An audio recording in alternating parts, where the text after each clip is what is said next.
Scene 1, take 1, and action. Halo sahabat Osaka, selamat datang di Podsaka, podcastnya Osaka. Nah, podcast kali ini merupakan kolaborasi antara OSIS dan jurnalis di Osaka.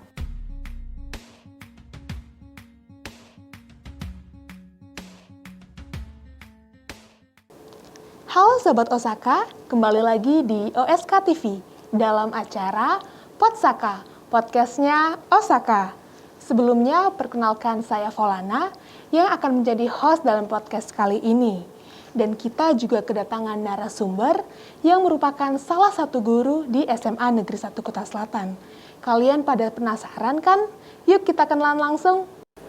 Oke, jadi terima kasih atas waktunya. Jadi di sini saya sebagai guru matematika di salah satu SMA, yaitu SMA Negeri 1 Kota Selatan, dan biasanya saya dipanggil Ibu Trisna. Jadi karena kita pandemi ya, jadi kita banyak yang nggak tahu Ibu ya berarti ya. Jadi sayang sekali karena emang kita lagi pandemi, jadi belum ada kesempatan untuk tatap muka ya, dan semoga segera deh. Ya, apalagi mungkin kita juga udah ada dengar nih isu-isu bakal ada PTM. Semoga itu bakalan terwujud juga ya. Apalagi buat sahabat Osaka yang di rumah yang mungkin rindu banget gitu ketemu sama temennya, pasti beneran nggak sabar banget kan ya. Nah, Ibu di sini mengajar sebagai guru mata pelajaran apa tadi? Matematika. Matematika yang diajarkan oleh Ibu Trisna. Nah, kira-kira kalian gimana nih sahabat Osaka yang di rumah? Udah mengerjakan tugasnya Ibu Trisnata belum? Pastinya harus dikerjakan ya. Nah, dari yang saya lihat nih Bu, sepertinya Ibu sendiri masih memiliki jiwa muda. Ya. Sepertinya pas banget nih sesuai dengan tema kita kali ini. Nah, podcast kali ini kita akan mengangkat tema yaitu muda cuma sekali. Satu kalimat yang bakal membahas tentang apa ya? Pada penasaran kan? Yuk kita langsung bahas aja. Oke, jadi untuk pertanyaan pertama kan itu kita mengangkat tema muda cuma sekali aja. Jadi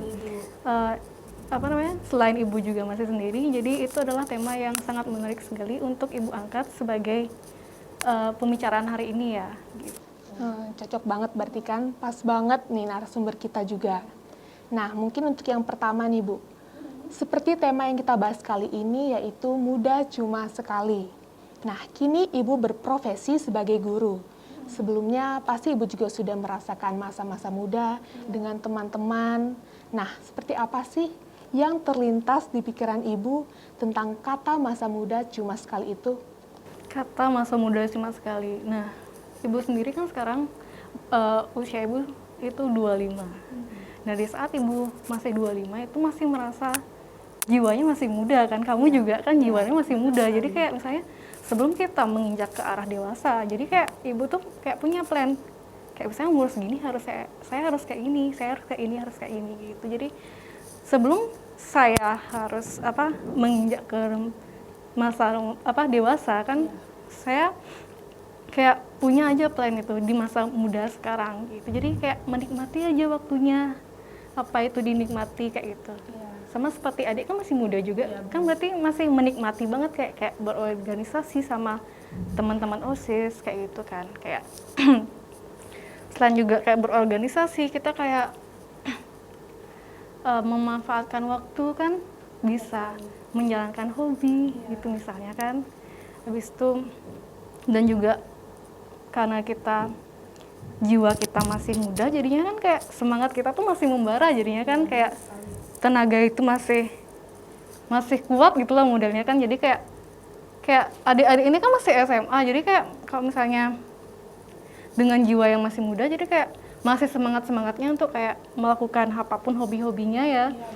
Hobi-hobinya misalnya kayak mendaki lah gitu kan, misalnya menjalankan hobi lah apa gitu, misalnya fotografi lah atau apapun gitu kayak. Nah, di masa muda ini kayak kesempatan bagi kalian itu untuk kayak mengembangkan apapun emang yang menjadi ciri khas kalian gitu. Jadi kayak harus dimanfaatkan gitu loh. Jadi kayak harus mengenali diri sendiri apa yang emang kita miliki. Jadi kayak dimanfaatkan seperti itu. Jadi kalau misalnya menurut Ibu, nah ada suatu kayak kiasan ya. Masa muda itu hanya sekali. Manfaatkan atau kamu akan merugi. Jadi karena ibu masih muda, jadi ibu kayak ibu bilang tadi, ya saya harus plan saya kayak gini gitu. Sebelum saya emang menginjak ke arah dewasa lagi, seperti itu. Jadi intinya mungkin kita nih sebagai anak remaja juga, sepertinya kita memang harus memiliki masa yang memang harus kita jalani seperti itu. Apalagi muda ini cuma sekali, benar sekali apa yang dikatakan ibunya tadi.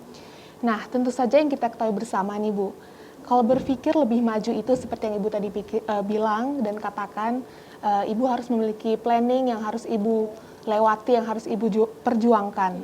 Nah, itu pasti juga suatu hal yang wajar banget pada setiap orang. Nah, kira-kira mungkin Ibu bisa berbagi cerita sedikit dari Ibu sendiri, hal apa aja sih yang Ibu lakukan selama masa muda hingga saat ini bisa menjadi guru di SMA Negeri 1 Kuta Selatan? Hal muda ya, jadi saya sebenarnya itu nggak pernah terpikir untuk kayak sekarang. Jadinya kayak waktu saya tuh sekolah ya dituntut sama orang tua, kamu harus belajar gitu, kayak disiplin aja. Kayak misalnya kayak saya tuh karena anak pertama kan kayak disiplinnya itu kan orang tua ya, jadi harus disiplinin gitu. Misalnya kayak jam sekian harus belajar, kamu nggak boleh misalnya oke, main tapi kayak harus punya waktu gitu sih. Jadi untuk terbenak kayak seperti sekarang itu kayak kenapa bisa jadi guru sekarang itu kayak entah kenapa gitu. Jadi kayak waktu masih kecil cuma belajar, les aja gitu. Jadi kenapa bisa sampai sekarang, saya juga hanya menjalani saja apa yang bisa saya jalani gitu. Kayak misalnya waktu SD itu saya sempat les sempoa. Les sempoa, suka aja tanpa kepikiran untuk menjadi guru matematika gitu. Karena mungkin karena kan cita-cita kita masa muda sama masa remaja sama masa dewasa itu kan ada yang sama, ada yang berbeda ya kayak gitu. Jadi kayak saya kayak gitu aja, misalnya dari SD les sempoa, habis itu SMP les juga masih matematika, SMA juga masih les juga, ada beberapa les juga matematika. Dan ketika untuk mencari perkuliahan itu sempat bingung juga, dan jadi kayak diarahkan untuk ke jurusan lain sama orang tua, misalnya bukan jurusan matematika. Dan untuk ini sebenarnya plan terakhir saya, jadi kayak misalnya oke deh saya harus coba gitu, kayak sempat ngerasa nggak percaya diri sih juga di jurusan ini, ngerasa nggak percaya kayak kayaknya aku nggak bisa deh di sini kayak gitu. Mungkin kayak oke deh aku coba gitu kan, jadinya kayak coba gitu. Jadi kayak mungkin peruntungan juga di sini, jadi kayak mungkin jalan Tuhan juga di sini. Jadi kayak ibu cuma menjalani apa yang ibu bisa aja untuk sekarang. Jadi menjalani apa yang saya bisa. Jadi kayak ketika kita menjalani apa yang kita bisa, jadi alam itu akan merespon positif ke arah, merespon positif kan. Jadi kayak kamu kearahkan aja dengan ini jalan kamu. Jadi kamu kayak ya udah jalan aja gitu. Kayak untuk jadi guru di SMA ini juga ibu tuh nggak ada kepikiran untuk balik lagi kan. Kayak dulu tuh ibu sebagai siswa di sini, jadi kayak entah kenapa bisa balik lagi sebagai guru kayak gitu. Jadi kayak jalan Tuhan itu indah gitu, kayak juga tak terduga kayak gitu. Ya udah jadinya kayak bersyukur juga, jadinya kayak dukungan dari orang tua, dukungan dari teman, dan dukungan dari orang sekitar. Jadi ibu bisa sampai saat ini, ibu bisa berbicara untuk hari ini gitu. Dan juga pasti ada suatu dampak yang akan kita lewati juga, baik itu dampak positif, negatif. Nah, kira-kira Ibu bisa sampaikan bagaimana cara Ibu melewati dampak-dampak tersebut? Melewati dampak-dampak itu, jadi kita tuh harus punya mindset dan prinsip untuk hidup ya. Jadi kalau prinsip untuk hidup itu kayak kita itu manusia, nggak 100% bisa melakukan kebaikan kan gitu, tapi kita kayak berusaha memberikan pokoknya kayak berusaha tampil yang terbaik aja gitu, berusaha menjadi orang yang baik gitu maksudnya kan. Tapi tanpa kita sadari juga kita pernah aja kayak kita melakukan kesalahan, padahal kita udah kayak saya udah berusaha baik gitu, tapi nampaknya masih negatif atau kayak kita masih melakukan kesalahan itu gitu. Jadi kayak kalau prinsip ibu sendiri, jadi maksimalkan aja yang bisa kita lakukan, maksimalkan itu baik dampaknya positif atau negatif, kita ambil positifnya aja gitu loh. Jadi kayak berpikir aja positif dulu, jadi kayak mindset aja kepikiran kita gitu, positif aja gitu dulu. Untuk yang negatif, jadi kayak yang negatif itu kayak pembelajaran ya. Jadi kayak misalnya kita dihadapkan suatu masalah yang kita emang nggak bisa kontrol. Kenapa itu seolah-olah kita yang salah gitu. Jadi kita harus akui itu, misalnya itu kesalahan kita dan yang berdampak negatif untuk diri kita sendiri. Karena udah berdampak negatif, jadi kan kayak kita tuh bisa jadinya ngeplan untuk kedepannya. Jadinya kayak oke, aku saat muda aku pernah melakukan kesalahan gitu kan, saat muda pernah melakukan kesalahan, jadi kayak pasti dampaknya A gitu loh. Jadi kayak kalau misalnya pernah lagi kayak melewati fase itu, kayak aku nggak mau deh kayak gini lagi, kan kayak aku udah pernah kayak gini gitu loh. Jadikan pembelajaran Iya, aja. kayak gitu, jadikan pembelajaran aja. Jadi kayak harus berpikir positif dan berusaha semaksimal mungkin aja gitu loh. Mungkin dari pandangan dan pendapat Ibu nih, generasi zaman sekarang dan dulu tuh pasti beda banget kan ya. Nah, gimana sih menurut pendapat dan pandangan Ibu tentang generasi zaman sekarang dan generasi zaman Ibu dulu? Pastinya ada perbedaan mungkin yang cukup drastis, seperti itu. Jadi menurut Ibu itu untuk zaman sekarang sama zaman dulu, itu zaman sekarang sama zaman dulu itu kan beda ya. Jadinya kayak setiap zaman itu punya tantangannya sendiri gitu. Jadi kalau zaman sekarang itu tantangannya emang tantangan yang hidup modern, yang emang kita berhadapan dengan apa ya Kak, misalnya kan kayak itu ada teknologi baru kan, jadinya kita berhadapan dengan itu. Terus kalau misalnya untuk zaman sekarang, berarti kan untuk pemuda Indonesia itu masih banyak sebenarnya yang open minded, kreatif dan modern, itu berani mengemukakan pendapatnya gitu. Saya lihat sih seperti itu gitu loh. Jadi banyak yang melihat mungkin anak-anak zaman sekarang itu ada yang banyak yang nakal gitu kan, mungkin kayak karena perkembangan zaman jadinya banyak orang yang mengira anak-anak muda zaman sekarang yang mereka lihat kebanyakan nakalnya, padahal masih banyak juga yang punya kayak potensi gitu loh, masih iya kayak berani, kayak yang tadi Ibu bilang tuh, kayak berani menampilkan sesuatu yang berbeda gitu. Kayak ada banyak juga yang kreatif kan, terus kayak sekarang kan banyak ada wadah-wadahnya tuh kan, kayak misalnya YouTube lah, Instagram, TikTok lah gitu. Jadi iya, mempergunakan sosial media, teknologi. Jadi kayak walaupun sekarang di zaman modern gitu, kita nggak usah ngelihat kayak masalah-masalah mereka tuh gimana, kita arahkan aja dia ke arah positif gitu. Misalnya banyak kok anak-anak yang bisa memanfaatkan YouTube, sosial media dengan baik kan gitu. Iya, masih banyak hal yang seperti itu. Jadi kayak kita tidak usah membandingkan zaman sekarang atau zaman dulu. Zaman dulu masih banyak ada juga kok yang bandel gitu. Jadi kayak setiap zaman itu punya tantangannya masing-masing kayak gitu sih. Iya. Kan juga memang di setiap zaman itu mempunyai tantangan, mempunyai juga mungkin ada hal yang baik dan juga hal yang buruk. Mungkin seperti zaman sekarang ini nih, yang kita ada di zaman modern, yang mungkin juga ada juga beberapa di Gen Z ya, bisa dibilang Gen Z itu yang terlalu menikmati masa-masa mereka itu dengan menggunakan teknologi, seperti mungkin candu memain game seperti itu. Itu kan harus kayak kalau candu main game mungkin anaknya kreatif, jadi kayak arahnya ke games gitu kan. Jadi kayak untuk sekarang itu peran orang tua sama peran lingkungan itu sangat penting sekali untuk kayak membangun generasi muda sekarang gitu. Kayak jangan semata-mata kayak oh kamu main TikTok kan gitu loh, kayak misalnya dianggap negatif aja. Banyak kok orang misalnya dia tuh main TikTok tapi kayak dia tuh buat konten yang emang menunjukkan potensinya dia, kayak misalnya dance kayak gitu. Iya.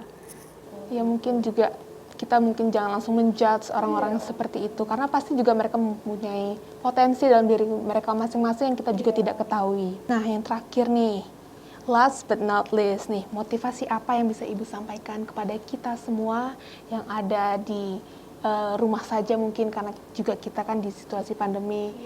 Dan mungkin bisa Ibu kasih tahu motivasi Ibu selama memperjuangkan segala sesuatu yang sudah Ibu wujudkan hingga saat ini.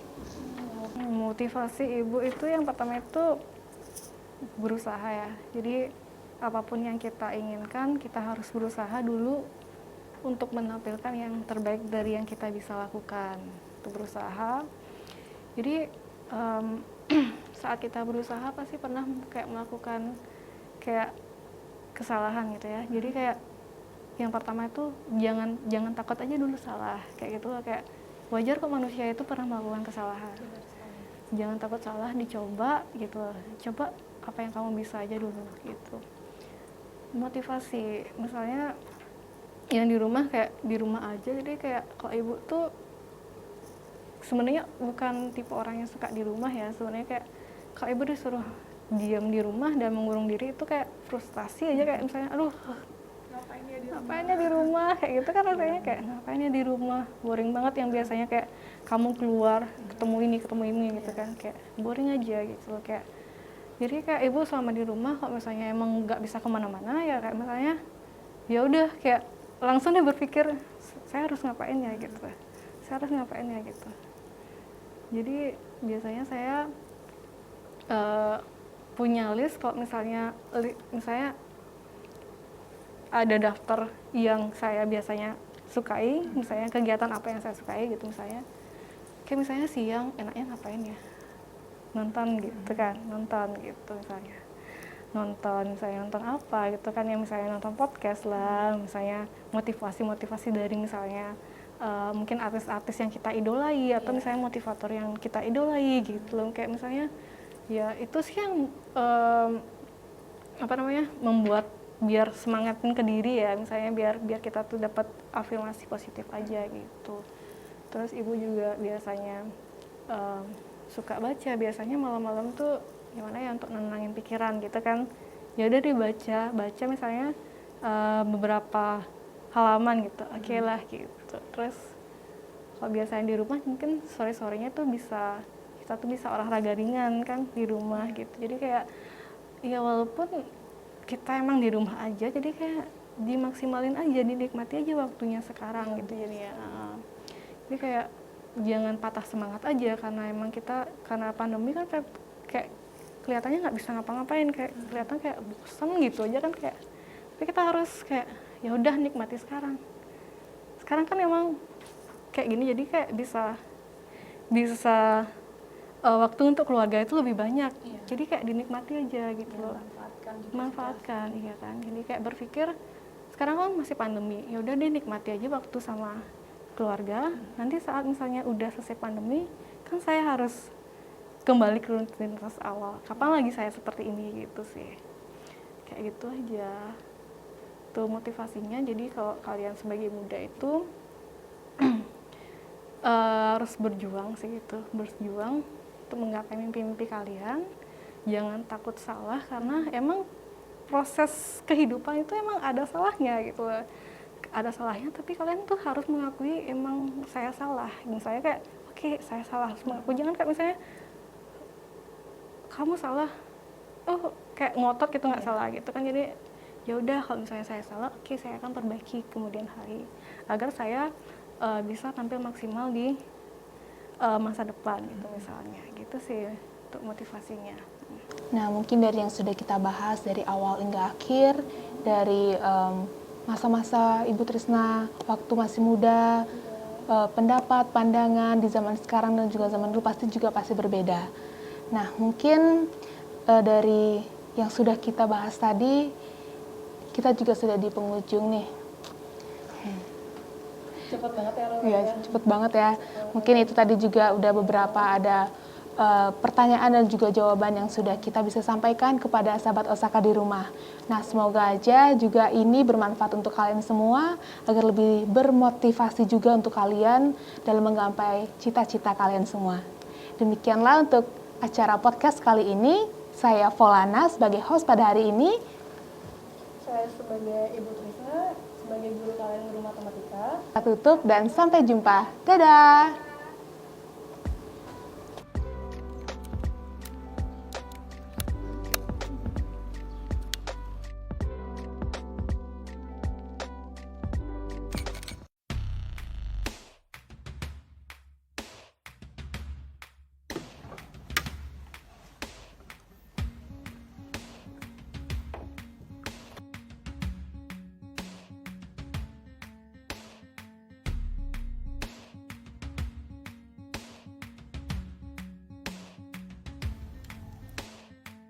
Scene 1, take 1, and action. Halo sahabat Osaka, selamat datang di Podsaka, podcastnya Osaka. Nah, podcast kali ini merupakan kolaborasi antara OSIS dan jurnalis di Osaka.